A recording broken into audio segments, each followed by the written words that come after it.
burrowing through the tent into his back. But even though he was trying to protect the little Boy Scouts, and he could still feel the rats burrowing up into his stomach and his anyway.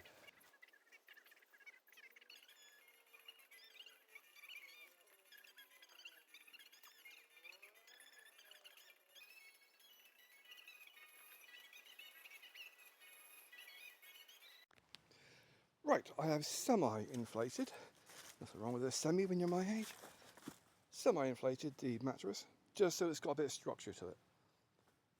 So it's, you know, the under blanket is actually keeping a reasonable shape, which is not too bad. It makes a big difference, those 2 extra layers, and there is quite thin. That's the 2 rain tarps, and that's mainly for keep your chill off, and it is meant to rain tonight. So by the time I get in there, that should give you complete coverage. I didn't bother bringing me polyplastic. I figured I'd just try and keep it. Yes, some really nice trees around here. I mean, I remember I had a friend called Tina. I haven't really spoken to her in years. When I first got on social media, and she was saying I think she's in Nebraska. She says there's 1 tree within 200 miles. So she used to enjoy the tree videos. So that's, it looks really exposed on this side, but it's actually not. And to hold it down, no pegs. I didn't bother bringing any pegs. That one's a rock, that one's a branch. That side is 2 branches. If I was going to a desert, I'd have brought pegs. Or a field, I'd have brought pegs. I'm going to the woods. There are branches I can use and rocks I can use. So it's a lot bigger than I remember, the hammock. It really does feel a lot bigger. I think it's because I spent last Saturday night in the tent. And yes, I did spend the entire night in the tent, as opposed to falling out of it.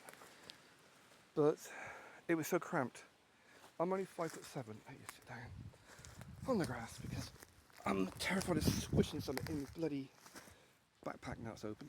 When it was closed, I knew exactly where everything was. Now it's open, I don't. Yeah, after last Saturday night in the tent, I was so cramped. And I felt so vulnerable because I was on the ground. I know it's rather oxymoronic. You think you should be more vulnerable dangling above the ground, but I feel less vulnerable. It's just when you see like a hole, you think, you know it's a rabbit hole, but you think giant rats. And I've read so many horror books. James Herbert, bastard. And burrowing through the tent into his back. But even though he was a paedophile, he was trying to protect the little Boy Scouts. And he could still feel the rats burrowing up into his stomach and his... Anyway, fuck off horror books and horror stories. And what did I bring? Vampire book to read. But it's okay, it's Nita Blake. It's the teenager vampire books, you know. Lots of half-formed boobs and whatever. Anyway, yeah, so that's looking alright. I mean, yeah, if it got really, really windy, me rocks and me twigs are going to get blown around. But the little things tied to them are elasticated, so they're designed to bounce around. And my underblanket's looking quite snug, actually. I could feel it going, like the stitches I put in. I literally only put in stitches just to keep it its structure. It looks so weird having one on top of the other. But yeah, it does make a big difference. And if I get that, when I get that ground sheet thingy that's coming, it looks similar to the tarp there, except it's got like a layer of foam in the middle. So I got one of those en route. China. And my socks are hung up, getting some fresh air. I haven't washed them in 3 months. When you don't have a washing machine and you've got no way to get to a laundrette, you kind of make do. And yeah, I can't be asked doing cooking. I really do want to try and see if I can do a fire with my ferro rod. But the bugs have come back out again now, and I'm more tempted to just say sod it, pack up my Bergen, and just crash out for an hour, read a book, say hello to Anita. Yeah, I like this. This is a good location. It's a nice setup. If it does piss down, I'm going to stay dry.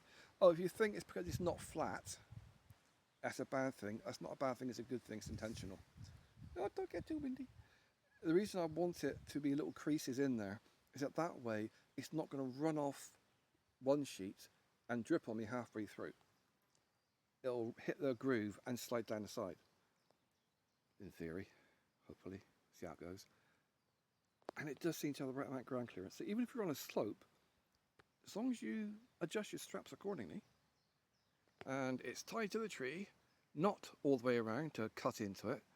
The only thing that's actually tied on there with cord is my little paracord for the fly sheet. So it's not holding much weight. And it's not going to damage the tree bark, because I'm a bit of a hippie like that.